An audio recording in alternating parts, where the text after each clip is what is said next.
Olá pessoal, tudo bem com vocês? Fábio Mascarenhas mais uma vez aqui para o nosso podcast Agrociência. Dando seguimento aí no episódio passado, onde nós falamos um pouco aí sobre tratos culturais, falamos sobre equipamentos, máquinas, a manutenção dos equipamentos, treinamento da equipe.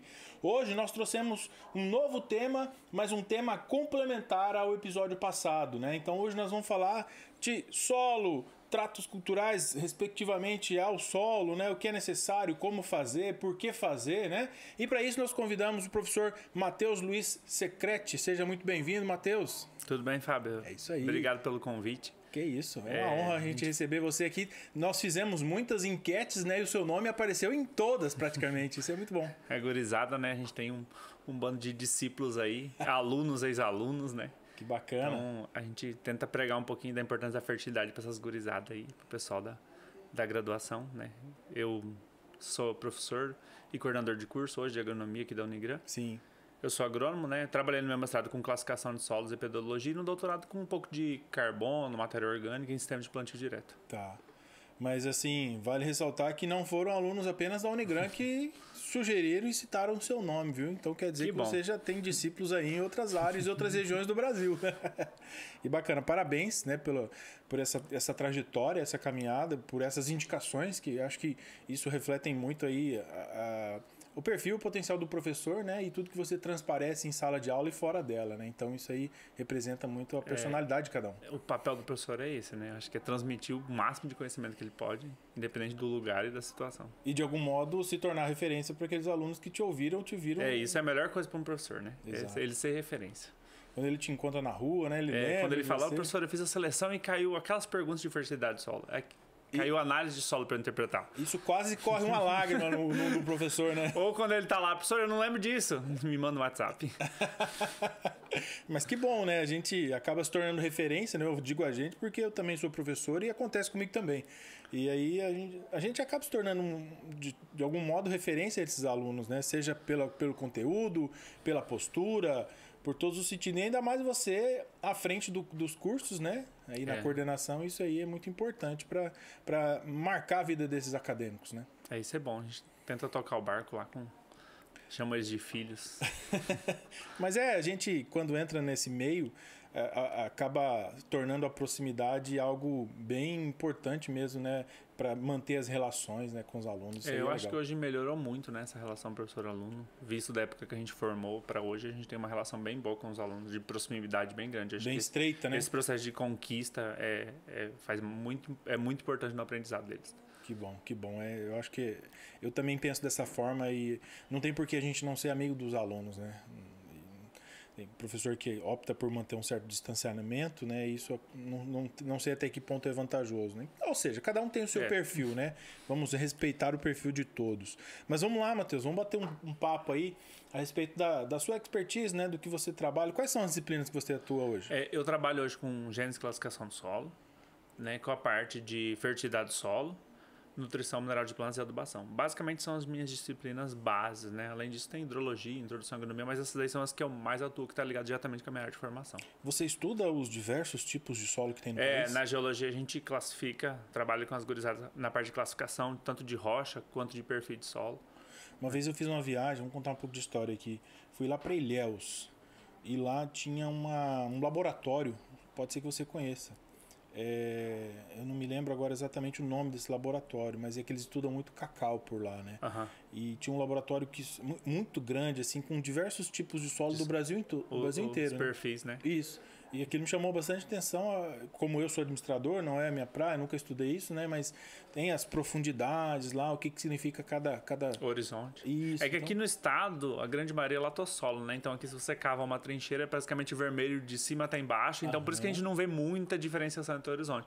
Mas quando você começa a andar um pouquinho para até Fátima do Sul, talvez Rochedo, aqui da Uana, perto de Ponta Porã, você consegue ver uma variabilidade de solo grande. Daí, para fora do país, você tem bastante. Para fora do país, não. Para fora do estado, né? Do estado, né? Aqui a nossa região, essa terra vermelha aqui, ela é bem marcante e predominante. Solo vermelho. Daí, se fosse meu aluno te ouvir falando terra, ele ia falar, não, professor, terra, eu falo para ele que terra é planeta, né? Eu sempre falo para meus alunos que a partir do momento que eles me conhecem, o terra é planeta. Já aprendi mais uma, tá vendo? O podcast também, ó, é conhecimento até pro host, até para nós aqui, a gente aprende a todo momento. Mas é verdade, a cada episódio que a gente vem aqui, a gente aprende muita coisa nova, não é pouca não, viu?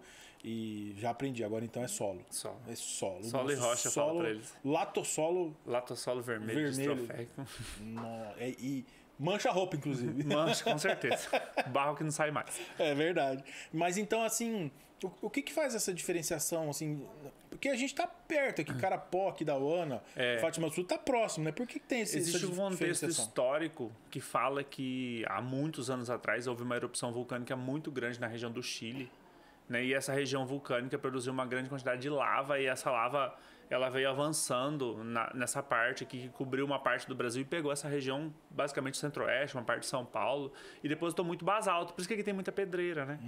Então esse basalto, basicamente, que é a nossa brita, né, é o principal constituinte do solo da região. Então esse solo, né, com grande concentração de ferro, né, material silicatado, é basicamente basalto. Por isso que a gente tem muita pedreira e essa baixa variabilidade, esses solos profundos, né? Se pegar a definição de latossolo é solo vermelho, velho, intemperizado, profundo, né? Pode ser amarelado também, mas geralmente é vermelho. Então, ele é velho, ele é gasto. Então, por isso que, preferencialmente para a agricultura, ele é um solo bom. Essa era a minha próxima pergunta. Então, é um solo para a agricultura, ele é bom para manejo, né? A professora Jaqueline até podia falar isso melhor do que eu. Mas para a fertilidade, ele é pobre, porque ele é gasto. Então, a gente fala que ele tem muitas argilas velhas. Mas, assim...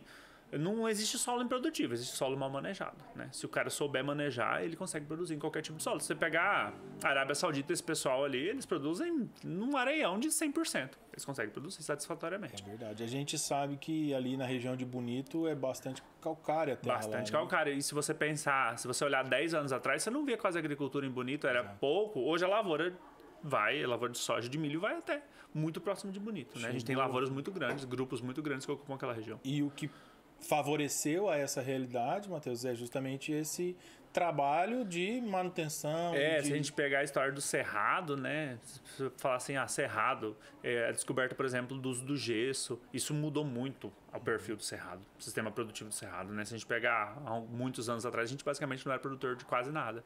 Sim. Depois da descoberta, desse manejo dessa fertilidade do solo, a gente evoluiu muito e o cerrado hoje é muito competitivo. O Mato Grosso do Sul é muito competitivo. Há pouco tempo atrás, a predominância aqui era o gado. Né? Isso você vê até aquelas pastagens que você tem pro lado de aqui da Uana, né? De Miranda, já tá virando muito lavoura. Então o pessoal tá conseguindo dominar técnica de manejo, que tá conseguindo produzir até nesses solos mais restritos. E agora, assim, uma pergunta mais leiga, digamos assim, até para atender as expectativas de uma boa parte do nosso público. Dependendo da cultura que está sendo feita naquele solo, existem desgastes maiores, outros menores, correto? Sim.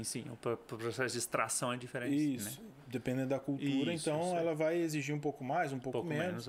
E até o trato cultural também modifica em relação a isso, né?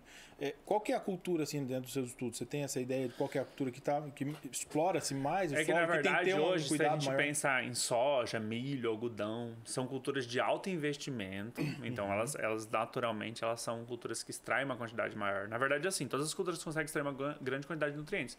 Mas essas culturas onde a gente investe mais, a gente espera um retorno maior.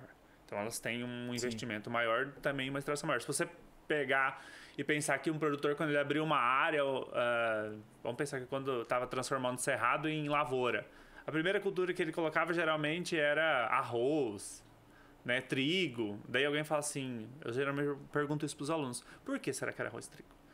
Daí um que outro fala assim, porque era tolerante a alumínio. Não é que na verdade era tolerante a alumínio, são culturas menos exigentes. Então não dava muito tempo do cara preparar o solo, é alto custo, então o cara colocava uma cultura de menor necessidade de V%, a gente chama de saturação de bases mais reduzida. Então ele conseguia pelo menos tirar uma safrinha antes de fazer um novo preparo ali naquela área. Entendi. Com fertilidade do solo. Porque hoje o investimento é altíssimo para você reconstruir perfil do solo, né? Entendi. A gente escuta e lê em alguns materiais também, e inclusive, Matheus, nosso podcast, você já deve ter acompanhado alguns episódios aí, com certeza, sabe que o nosso foco aqui é justamente desmistificar as inverdades, né? Trazer verdade diante de situações em que a gente sabe que não é verdade. Combater as fake news. Sim. Esse é o grande cerne do nosso trabalho aqui com o podcast Agrociência. Tem essa é uma dúvida mais pontual minha mesmo, com relação, por exemplo, à silvicultura, né? O eucalipto. Vamos pegar o eucalipto. Temos uma história aí de que o eucalipto exige muito do solo. Isso é verdade? Isso não é? O que tem a ver com isso? Você sabe que isso é uma questão, uma pergunta que sempre me fazem. Eucalipto e cana-de-açúcar. A cana... Isso, sempre eles perguntam assim. O que acontece, né? Talvez a cana, ela seja uma coisa mais comum das pessoas verem por aí, né? Geralmente, lavouras de cana são lavouras que são arrendadas para a usina, né? Ou empresas que usam aquela área do produtor para poder cultivar. Uhum. De que eu sempre falo para os alunos, assim, pensa comigo, né? Você está arrendando uma área onde você faz um investimento altíssimo em adubação. Uhum. E eu vou te entregar aquela área de volta de renda. Será que eu vou investir até o último minuto, até o último dia ou até o último ano em altas quantidades de adubação? Ou não, eu vou no finalzinho deixar esgotar tudo que eu coloquei lá para te devolver aquilo? Pois né? O eucalipto funciona basicamente a mesma coisa. Claro que uma árvore de eucalipto ela extrai, mas ela vai ficar ali 6, 7 anos na área. Entendi. Né? Então, é uma lógica. É mais uma questão estratégica. Inclusive, hoje problema da cultura. Existem contratos de arrendamento para a usina que eles fazem análise de solo antes do arrendamento e depois, ou na entrega, para conseguir fazer essa contrapartida. Porque às vezes o produtor recebia o solo dele de volta e tinha que investir muito dinheiro para conseguir recuperar a fertilidade do solo. Entendi. Então, por isso que diante disso você vê hoje meiose, que são as usinas que liberam uma faixa para o produtor colocar uma lavoura lá no meio de soja. E às vezes ele nem cobra nada do produtor. Você fala assim, poxa, será que eles são tão bonzinhos com o produtor assim? Na verdade, eles são estratégicos, né? O cara vai lá e faz um investimento de adubação para pôr uma soja. O cara terminou o ciclo dele, 1, 2 anos talvez, entrega ali e deixa um monte de adubo ali no solo. Hoje adubo é caríssimo. Olha aí, pessoal, olha que coisa interessante que o Matheus trouxe pra gente aqui. Vamos fazer um parênteses bem importante aqui então. Quando ouvir novamente essa questão de que uma determinada cultura, vamos pegar a silvicultura, né? O eucalipto, ele prejudica o solo, que é o que a gente escuta e se fala algumas vezes por aí. Na verdade, tomar bastante cuidado com essa frase. Não é bem por aí que acontece, pelo que eu entendi. É uma questão estratégica de quem está cultivando aquela lavoura, aquela floresta, né? E que ele vai colocar ali somente o que realmente ele vai precisar para aquela extrair daquela cultura, daquele né? ambiente para produzir. Então, né? se não foi verificado isso no contrato previamente, é óbvio que ele vai entregar a terra. Né? O solo ele entrega do jeito que está ali no momento que ele fez a colheita. Não tem por que ele fazer correção de fertilidade para te entregar de volta. Para te devolver, se isso não está em contrato. E, inclusive, quando você pega, por exemplo, física do solo, e a gente faz alguns experimentos de física do solo e compara a área de eucalipto, a área de integração lavoura-pecuária-floresta, a área com eucalipto tem uma física do solo boa. Só que, claro, que ela não é a realidade do nosso produtor, né? Dificilmente o produtor do soja vai mudar para eucalipto.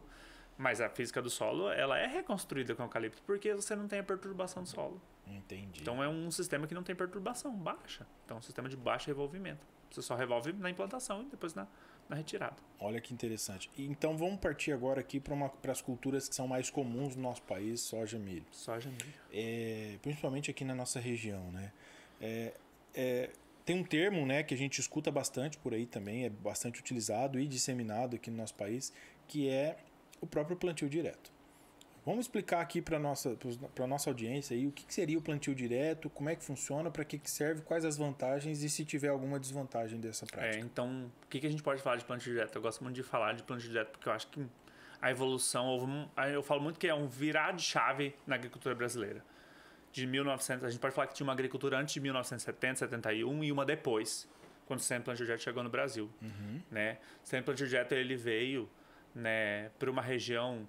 Ele foi implantado numa região do interior do Paraná por um grupo de produtores, basicamente um produtor em destaque que chama Herbert Bartz, né? Ele vinha de uma situação que ele estava perdendo muito com problema de erosão, uhum. né?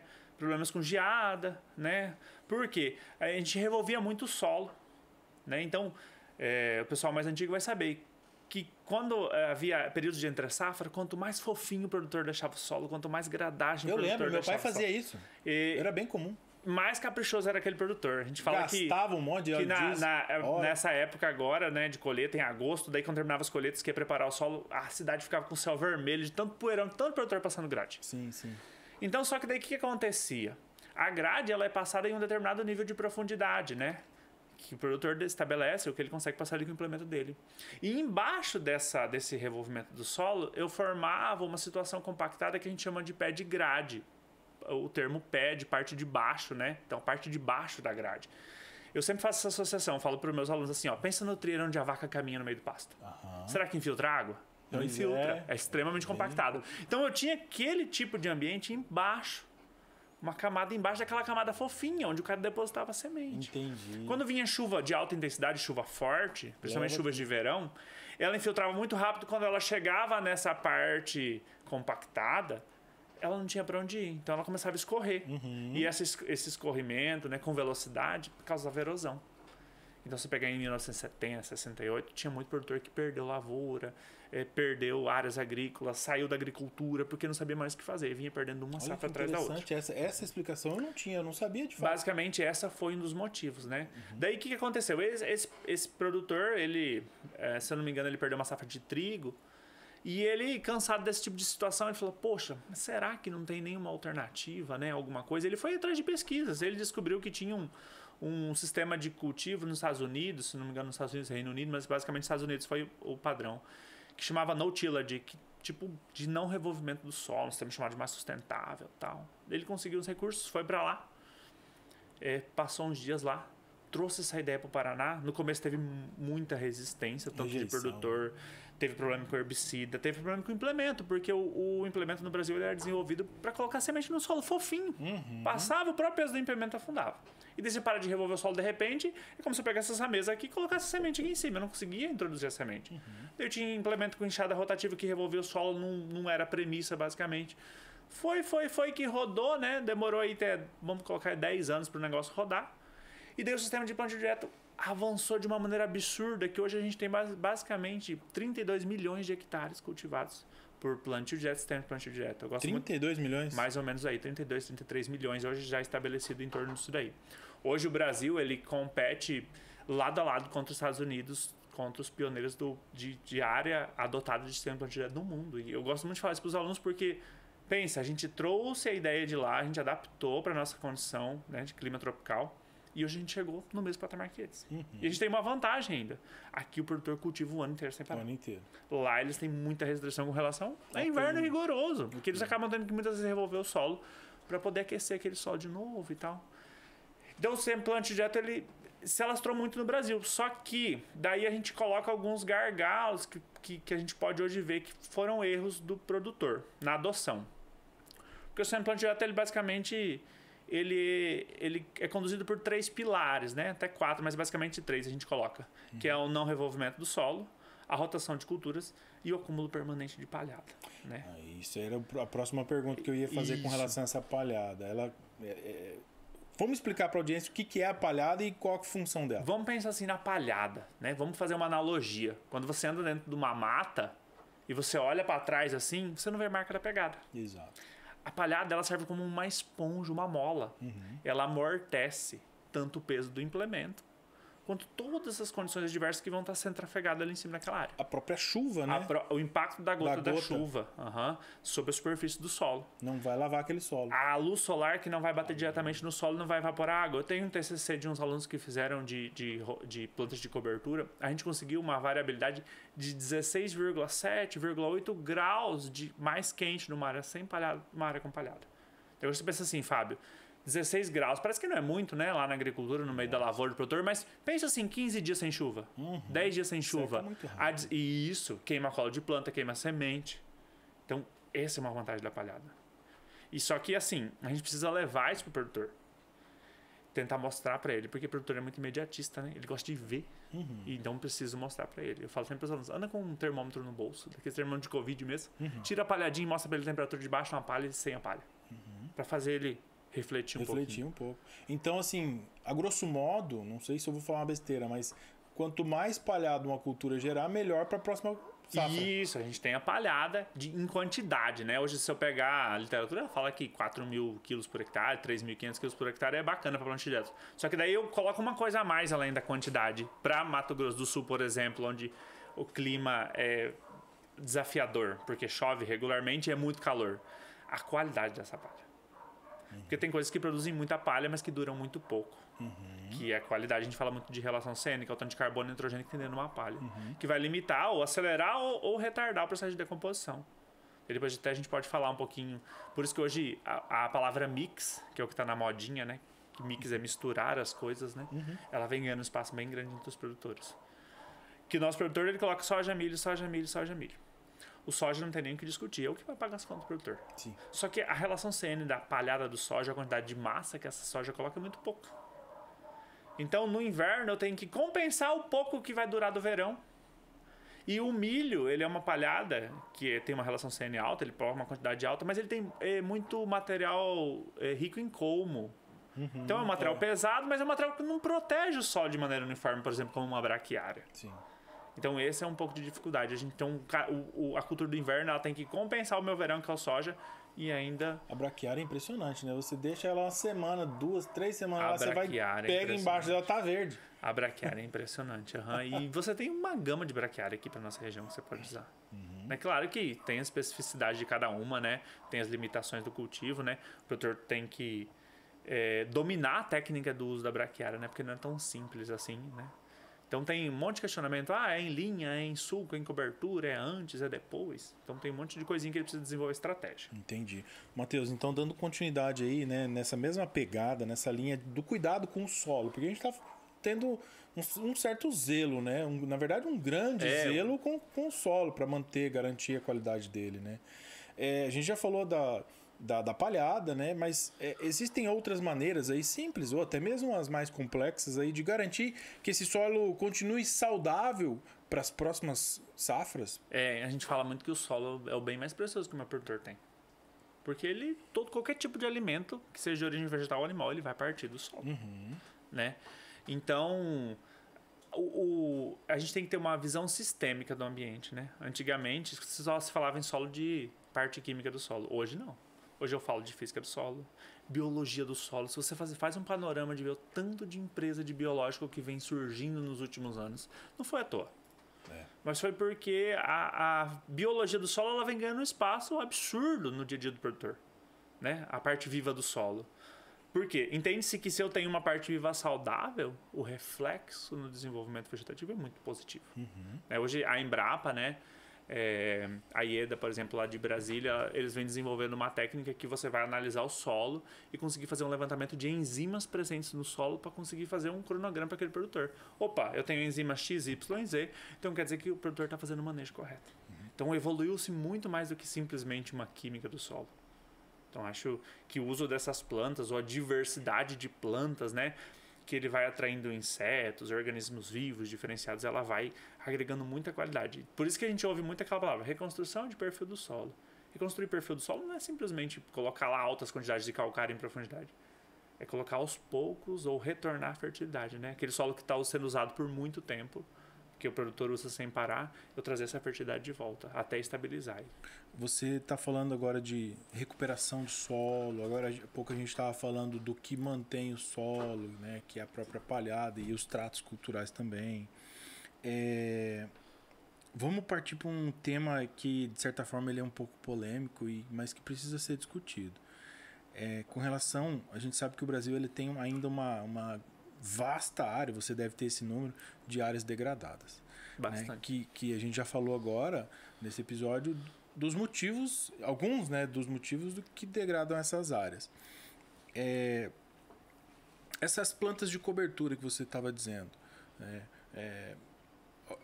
as próprias práticas de manejo ali também contribuem bastante. Com relação aos solos degradados, é possível fazer de fato a correção e trazer a vida para aquele solo como ele era antes ou até melhor? Isso é caro, isso é muito oneroso para o produtor? Por que não se faz tanto isso hoje no Brasil? Áreas degradadas, né? Hoje o ambiente que eu tenho mais área degradada no Brasil é pastagem. Por quê? Qual que é o principal motivo?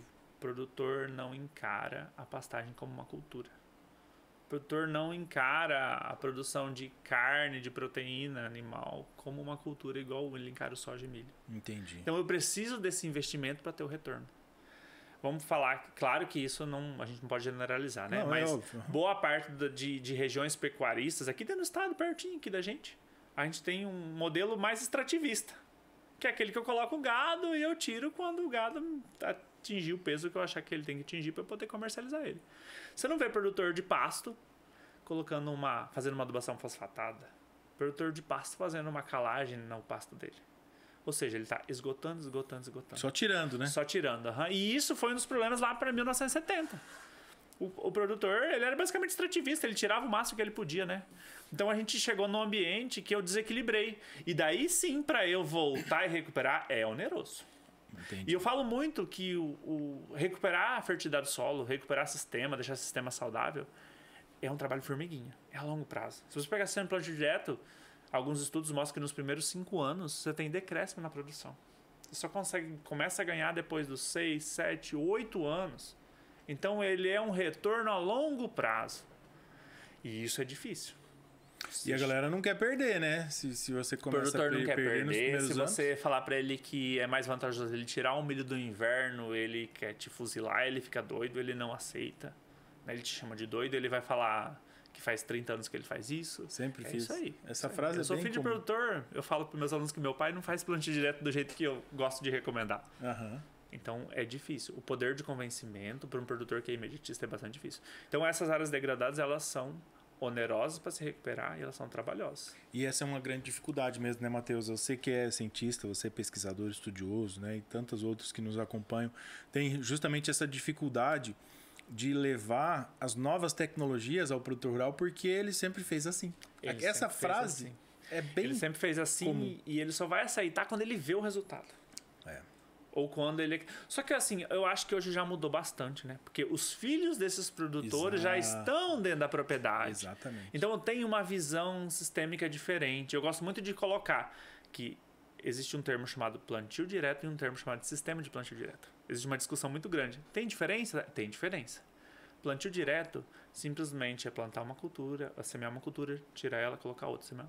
Não tem diversidade. O sistema de plantio direto, o próprio nome diz sistema. É sistêmico Então, dentro do mesmo. sistema, eu tenho um sistema complexo que envolve a alternância de plantas. E os que envolve motivos. a rotação de culturas. O envolvimento da rotação de culturas é tirar o milho do inverno. Tecnicamente, a cultura voltaria num período de pelo menos 2 anos na cronologia. Então, são poucos produtores que fazem isso. Então, por isso que a maioria hoje, que fala plantio direto, não faz o sistema, faz só o plantio direto. Por isso que eu falei que um dos gargalos na adoção lá depois de 70 foi aquilo. O produtor, ele absorveu o que ele achou legal. O que ele achou legal? Aposentar a grade. Porque ele vai reduzir o tempo, ele vai gastar menos produto, o custo, e foi isso daí que ele adotou. Daí passou-se 10, 12, 15, 18 anos, esse produtor esgotou a fertilidade do solo em profundidade, às vezes na época ele não tinha corrigido.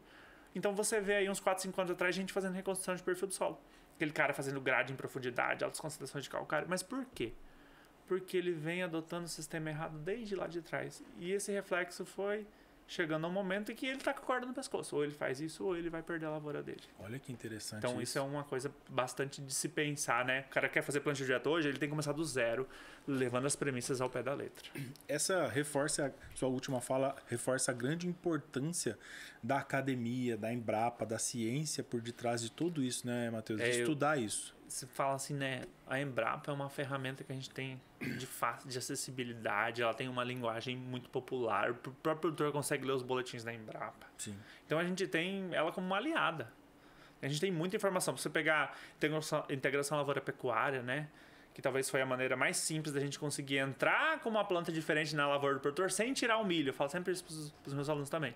Olha só que legal a integração lavoura-pecuária. Você não tirou o milho do cara, que ele gosta muito, mas você colocou um segundo componente. Então é melhor que nada. É melhor isso daí do que não ter nada. Então, e a Embrapa tem muitos estudos com relação à integração lavoura-pecuária, né? Se a gente pensar nos estudos do GSI, que é aqui de Dourados, o GSI tem muita coisa legal. Nós batemos um papo com ele, né? Lá na Showtech. O GSI, eu gosto muito do GSI. Ele é bem dinâmico, desenrolado para trazer essas tecnologias legais para o produtor. Legal, legal. Agora, vamos falar agora de melhoramento do solo, né? A gente já mostrou e disse algumas formas de fazer isso, né? De manutenção dele, principalmente. Dando sequência nessa questão aí do melhoramento, existem algumas formas, algumas possibilidades aí da gente fazer o melhoramento sem produto químico? Sim, né? Então vamos pensar assim, ó. O solo, né? Ele é o meu sistema onde eu vou trabalhar e a gente coloca ele como um composto heterogêneo trifásico composto por uma fase sólida, líquida e gasosa. Beleza. Daí a fase sólida eu tenho que trabalhar a parte física do solo, né? Ali na parte líquida, né? Eu trabalho os nutrientes e no meio de tudo isso tem a parte biológica do solo. Uhum. Então quando você fala, por exemplo, em plantio direto, que eu penso em rotação de culturas ou diversidade de plantas na mesma área, eu uso plantas que o sistema radicular alcança profundidades, por exemplo, que o soja e o milho não alcança. Vocês já pararam para pensar quanto de profundidade vai a raiz de uma braquiária? Tem estudos que mostram que a raiz de braquiária é 1,5 m, 2 metros de profundidade. 2 metros de profundidade, Fábio, tá aquele potássio que foi embora, ó, de muitas safras atrás. Entendi. Que ela vai pegar, vai trazer ele, vai pôr ele aqui em cima, na palhada, que quando decompor vai ficar disponível para a safra que vem. Entendi. Isso é reconstruir perfil. Isso é reconstruir fertilidade. Você falou agora de comprimento, né, de raiz. Você já deve ter ouvido falar do vetiver. O vetiver é uma gramínea, né? Que ela atinge muito facilmente essas 2 metros. Se você pegar hoje aqui para o Mato Grosso do Sul, a gente tem 20 e poucas plantas descritas para o produtor usar. Só que é claro que boa parte dessas plantas, Fábio, não produz grão, né? Uhum. Não vai trazer retorno. Então, de imediato. Não vai trazer retorno de imediato. Grande. Só que aquele produtor precisa encarar que aquela palhada que vai ser depositada ali no solo vai guardar mais água, vai recuperar nutriente que foi lixiviado, vai melhorar a biologia do solo. Vai descansar o solo? Vai quebrar ciclo de praga. Tem um monte de artigo que mostra isso. Quando o cara tira o alimento de uma praga, ele quebra o ciclo dela. Na próxima safra ela pode vir nem a nível econômico, nível de dano. Então daí, cara, não precisa nem usar produto químico, por exemplo, para controlar essa praga ou essa doença. Então isso é uma vantagem muito boa para o plantio direto. É verdade. E com relação a essa parte de rodízio de culturas que você já mencionou agora há pouco, por que a gente tem que recomendar, né? Por que fazer essa rotação, esse rodízio? Você disse que uma delas, agora há pouco, você disse é a questão das pragas, Das né? pragas, das doenças. Uhum. Então, e quando eu exploro uma camada do solo diferente, eu estou usando aquela raiz, então, para agregar carbono em profundidade. Sim. Ela vai criar bioporo, que pode vir chuva pesada e ela não vai alagar aquela propriedade do produtor. O calcário, que ele até então incorporava, porque ele tinha dificuldade para fazer aquele calcário penetrar no solo, num sistema de plantio direto bem estabelecido, o cara não precisa incorporar calcário. Ele entra pelos bioporos junto com a água da chuva e atinge o perfil. Então não tem essa de revolver solo nem para pôr calcário, quando o cara bem adota o sistema. E na cultura orgânica? A prática é a mesma? A prática é a mesma. Hoje, se você falar de plantio direto, eu posso fazer em tudo. Eu tenho hortaliça. Uhum. Só que, claro, que algumas culturas, né, por exemplo, um produtor de mandioca, talvez, tem um pouco mais de dificuldade para trabalhar com sistema de plantio direto, né? Uhum. Mas ele consegue. A gente consegue fazer em vários tipos de ambiente. O orgânico, ele traz algum benefício ou algum malefício para o solo, assim, específico ou não? Não tem... O adubo orgânico ou a atividade orgânica? As duas coisas, a atividade, hoje, a adubação orgânica, né, os organominerais, na pandemia principalmente, ou daquele problema ali entre a Ucrânia lá, que houve uma alta nos valores dos fertilizantes, os organominerais vieram crescendo bastante, né? O que são os organominerais? Eles pegam uma excreta de animal, né, de aves geralmente, né? Eles fazem uma infusão dela num composto sintético e ele cria um novo fertilizante chamado de organomineral. Uma das vantagens do orgânico é que ele está colocando alto nível de matéria orgânica no solo. Só que também o organomineral ele não traz resultado precoce, é preciso de um tempo de usabilidade dele para ele reconstruir aquela fertilidade do solo. Então isso é um ponto bastante positivo. É uma adição de matéria orgânica injetada em grande quantidade no campo. Porque matéria orgânica demora muito para o produtor adicionar. Só para você ter uma ideia, o produtor ele mede a matéria orgânica em porcentagem. Então, geralmente, a média do nosso estado está em torno de 2 e pouquinho por cento. Né? A gente deveria ter uns 4, até 5. Para o produtor aumentar 1% de matéria orgânica, ele precisa pôr 2 toneladas de palha por hectare ano por 100 anos. Nossa! Ele fala assim, professor, mas 2 é pouco. Eu também acho que 2 é pouco. 4, então 50 anos. Então, talvez na geração que vem, o produtor aumentou a matéria orgânica dele de 2 para 3. Por isso que o produtor não pode ter dó de palhada. Entendi. Não pode ter dó de matéria orgânica. Agora vamos fazer um dever de casa, uma lição de casa para os nossos seguidores. Tem alguma observação, alguma técnica, você que atua e trabalha nessa área, de observar o solo ou algo que está acima dele, que está dizendo que aquele solo está ruim, que ele está sofrendo algum desgaste, ele está prejudicado de alguma forma? Existe alguma técnica, alguma ferramenta aí que a gente pode estar passando para os nossos seguidores aqui para eles saberem que aquele solo precisa de um olhar diferente? Vamos ser da maneira mais simplificada possível, né? Isso. Claro que a análise, né? Ela é a melhor ferramenta. Eu falo sempre Sem que a dúvida. análise de solo é uma análise de sangue, né? Você consegue ter um panorama. Mas vamos pensar assim, um solo descoberto, um solo exposto, um solo menos agregado, né? Não sei se alguém de vocês já arrancou uma planta de braquiário do solo. Vem um monte de solo pendurado lá. Então tem agregação. O que é agregação? Essa união das partículas. Esse solo unido, esse solo agregado é um solo saudável. E a cor do solo? Né? Porque quando o solo tem bastante matéria orgânica ou palhada, ele naturalmente é mais escurecido. É igual um solo de mata. Então, naturalmente, é que pra mim parece muito simples olhar um solo e falar assim, esse solo aqui tá saudável. Eu acho que até o cheiro dele é diferente. Mas claro que isso daí a gente vai pegando com o passar do tempo. O cheiro é engraçado, né? Você passa na beira de uma obra, na estrada, que estão um trator mexendo com o solo ali, você sente aquele cheiro gostoso de terra. Isso, parece que aquele ambiente ou aquele solo ele é diferenciado. Então, o visual, claro que isso é empírico, né? Mas o visual é diferente, né? Então, a agregação, né? Eu falo muito que solo descoberto, por exemplo, ele sofre um processo que chama selamento superficial.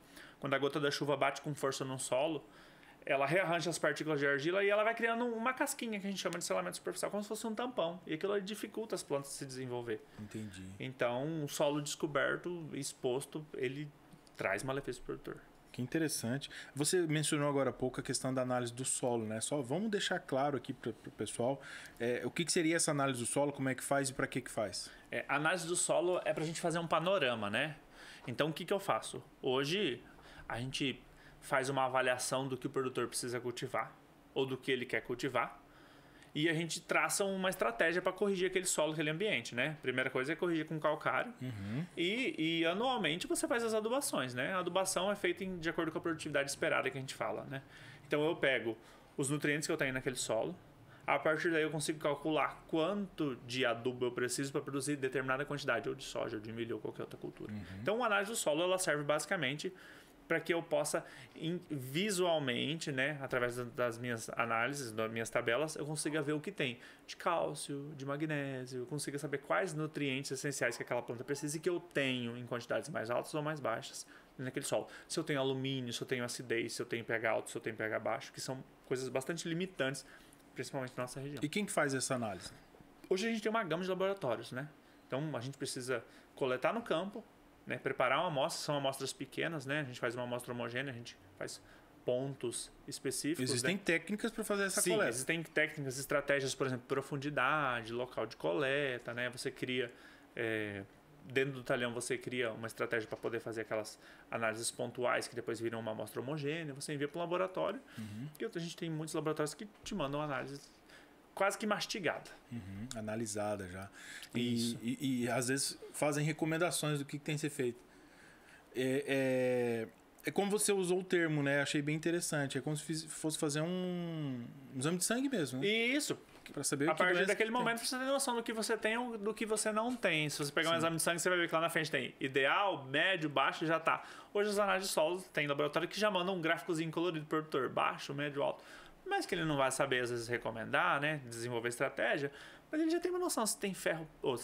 se tem fósforo, baixo, médio, alto, se tem potássio, se não tem, como que tá a matéria orgânica, como que tá o pH. Extremamente importante o produtor rural se preocupar e se atentar a isso, né? Hoje o produtor tá mais antenado, né? Sim. E aquela história de que, o produtor usa a análise do vizinho, que é perto. Não, isso daí já não cola mais. Não cola mais, né? A análise de solo é rotina. É igual uma análise de sangue. É rotina. É igual pessoas que moram na mesma casa. Tem exames de sangue diferentes um do outro. Isso, pode ter até o mesmo hábito alimentar, mas é diferente. Exato. Dentro da própria propriedade, se você perguntar para o produtor, Qual dos seus talhão, qual do seu lado da propriedade produz mais? Ele já sabe, ele vai te apontar, lá naquele canto chove mais lá. Então, assim, eu tenho uma variabilidade grande na minha área. Nós falamos bastante de práticas de manejo e tudo mais, questão do revolvimento do solo, né, de manter a palhada e tudo mais.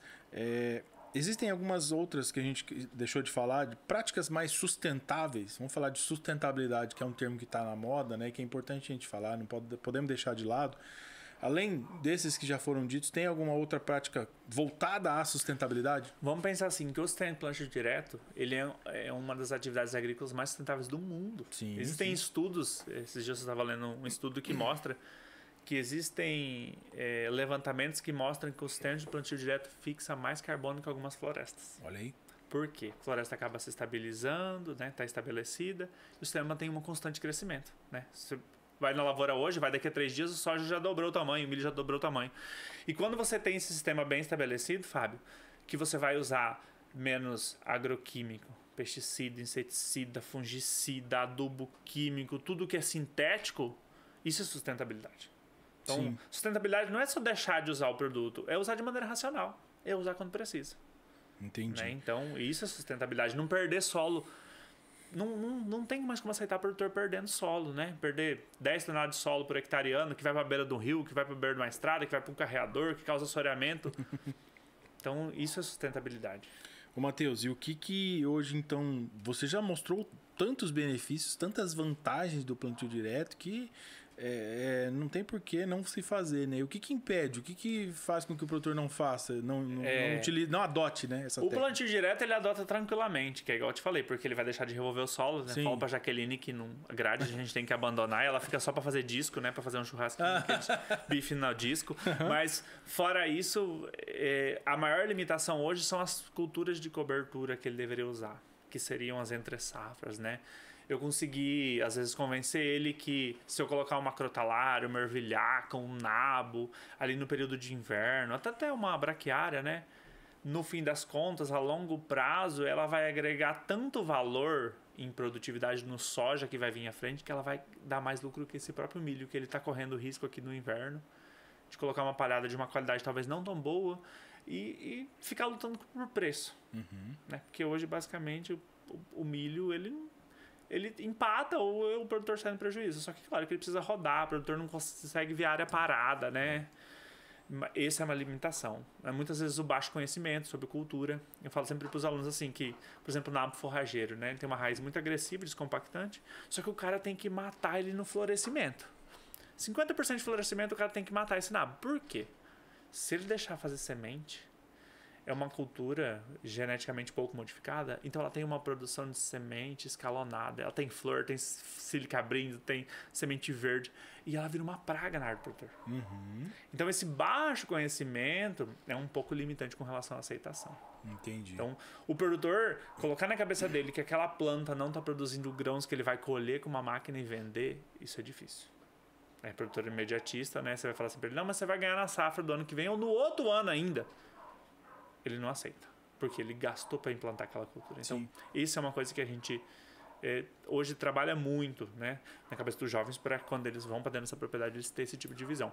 Por isso que aquele negócio do lado a lado, aquele negócio do um talhãozinho, né, pedir para o produtor um talhãozinho para você fazer um teste, e vai fazer diferença, Fábio, principalmente quando condições adversas de clima, seca extrema, por exemplo, tiver acontecendo, ele vai ter uma diferenciação muito grande. Então, aqueles 16 graus que eu falei mais quente, né? É verdade. Nos dias que ficou sem chover, esse produtor vai ver que ele vai conseguir começar a olhar aquele sistema diferente. Não deixa de ser um investimento que ele fez lá no passado, né? Investimento. O que ele está fazendo hoje, que ele vai receber o retorno disso tudo lá na frente. Lá na frente, a longo prazo. É um investimento. Então tem que se fazer conta. A verdade é essa, que a gente tem que ensinar eles a fazerem conta, os nossos alunos, né? Quem está chegando agora aí, que vai sair pro mercado daqui uns dias. E eu ainda falo para os alunos, às vezes você pode até ser mais técnico, né? Pega lá aquela palhada que aquele produtor vai produzir com aquele mix, por exemplo, ou com aquela planta diversa que ele vai colocar lá, colhe um quadradinho, manda fazer uma análise em laboratório, pega lá o tanto de nitrogênio, de fósforo, de potássio, converte aquilo em adubo e fala, seu José, seu fulano, dona Joana, essa palhada que você colocou, essas 3 toneladas, essas 4 toneladas, equivale a você colocar tanto de adubo fosfatado, nitrogenado, potássio, ele vai ver diferente. o custo que é para fazer isso e deixar de fazer você vai aquilo. economizar lá na frente com isso. O produtor gosta muito de valor. Tem que fazer número, né? Fazer número. E número é o melhor poder de convencimento do produtor é trabalhar com número. Que bom que existem técnicas, ferramentas e estudos para isso, né? Para pensar assim, né? Todo mundo colheu, tá todo mundo vendendo, né? Porque tem que vender para pagar algumas contas de implantação. Tá todo mundo vendendo quase que pelo mesmo preço. Claro que um consegue um preço melhor que o outro. Quem que vai ganhar mais? É aquele que gastou menos para produzir. Isso mesmo. Aí essa tá o gargalo. É a grande sacada, né? Não é ganhar mais, é gastar menos. Gasta menos. Esse cara vai ganhar mais. Não é aquele cara que vai estar lá na placa na entrada da cidade falando que ele produziu tantas sacas por hectare e tal. Porque se eu for colocar na lavoura do cara tudo que me oferecem, haja produção para tudo que me oferecem. Tudo vai aumentar uma saca e meio, 2 sacas. Exatamente. Então é aquilo ali. É essa a estratégia. É o cara gastar menos. E a cada item que ele coloca a mais para aumentar uma saca e meia é um custo a mais que ele está tendo. É algo que ele poderia estar evitando. Está sendo embutido ali. Que no final ele vai ter que pagar com aquela produção. Vai de encontro com o que a gente está falando agora, né? Que é para gastar menos, ele está gastando mais. Você que trabalha com agronegócio deve saber disso, né? As planilhas dos produtores. Exato. Ele vai conseguir ter o lucro aonde? Lá no final, quando ele teve o menor custo. E acompanhar tudo isso também, né? Muito de perto. Hoje, né, cresceu muito esse acompanhamento, né? O planejamento agrícola, ele faz parte do produtor já hoje. Acompanhar muito de perto para justamente ver se realmente tudo isso que foi investido em algum momento está trazendo o resultado esperado e o que eu vou fazer de diferente agora para esperar outro resultado lá na frente que seja positivo, né? Então essa é a ideia. Ô Matheus, sabendo que você tem aula hoje, então uma prova para fertilidade. A gente quer imensamente agradecer a sua disponibilidade. Demorou até para você vir aqui, mas a gente entende que em função aí da tua agenda, né? Você é coordenador de 2 cursos, né? Aliás, o mesmo curso, mas em turnos diferentes. Então isso a gente entende, mas fica muito feliz, contente e agradecido pela sua disponibilidade. Você conseguiu um espacinho na sua agenda de vir aqui hoje bater esse papo rico, agradável, saudável, numa linguagem acessível para que todos possam compreender a importância de se cuidar, de se manter e de ter um olhar carinhoso para o nosso solo, que é o que produz o nosso alimento. Fábio, eu que fico feliz, tá? Acho que o nosso papel como educador é sempre contribuir com a sociedade. E levar a informação é uma coisa que me deixa bastante satisfeito. Sim. Tá? Agradecer a todo mundo que está assistindo. E que se quiser me mandar qualquer pergunta ou dúvida que talvez ficou não tão explicativo ou alguma coisa assim, pode mandar no meu Instagram. Se você quiser deixar seu e-mail, seu Instagram e seu @, fica à vontade. Meu e-mail é mateusecrete@unigram.br. Secrete com 2 T's. Com 2 TI e o Mateus sem H. E o Instagram é Mateus Secrete. É facinho me achar. Certo. Ou me acha ali na Unigram também. Manhã, tarde, noite eu tô ali.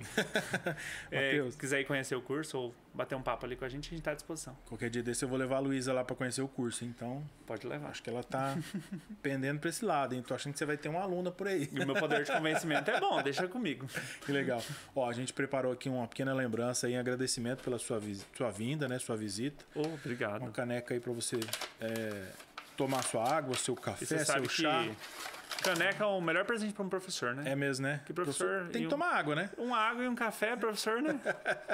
Muito obrigado, Fábio. Só um mimo aí em agradecimento aí para você não se esquecer desse momento legal e prazeroso que nós tivemos aí. Parabéns pelo trabalho. Acho que isso é muito importante e muda a nossa sociedade. Legal. Muito obrigado. É isso aí, pessoal. Vamos ficando por aqui. Vou deixar aqui o nosso agradecimento a todos que nos acompanharam até aqui. Então não deixe de compartilhar esse vídeo com seus amigos para mais pessoas receberem esse calhamaço de informações importantes que o Matheus trouxe pra gente. E compartilha, então, curte, segue a gente nas redes sociais, comenta aí, manda o seu recado que a gente vai ficar muito feliz de ler e receber aqui. Tá joia? Então é isso. Fiquem com Deus. Até o próximo episódio. Obrigado, Matheus, e até a próxima. Valeu. Tchau, tchau.